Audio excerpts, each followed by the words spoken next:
Oy, arang lamia aning mangga ha. Hala, naitawo. Hala, akong crush si Dudong. Agoy, kalame. Aw, kani, mao ni lami. Be, tanan be. Be, uyugon ang mangga be. Dodong. Grabe hagdogan ni Dudong. Ay, busok mong kaayo.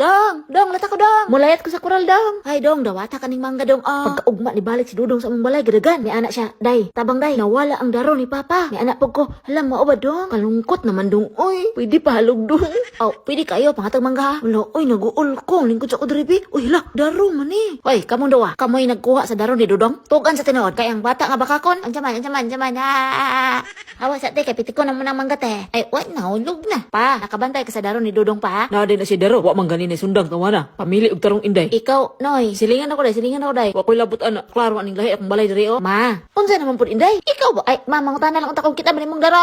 Hala, nagchat si Dudong. Ibasahon be. Day an prince sa kanako ang to dili makitaan ang daro. Kay na ay nakareport nga naa sa ilalim sa inyong bangko ang daro. Lah, sakto gid Dudong. Isa na lang. Lo, nakabantay ka sa daro ni Dudong. Ha? Ang tabo, ugma pa. Ay, sige lo. Hala, oy, unsa man nako? Ay, baligya ko tong daro nga naa sa ilalim sa imong bangko. Salamat, sir. Sakto na gining kwartaha. Manalag na kanay. Mapatag na unta ko kisa nagkuha sa daro ni Dudong. Oh, pwede kayo. Hibawan na ganit nako. Hala, nahibawan na ni mo nay. Pagulat sa. Riba. Oh, lo, kabaw. Kita ka duray, kabaw. Ay, hala, brown out. Wa man kay klaro na diyan kay. Ay, day. Ako'y nakita.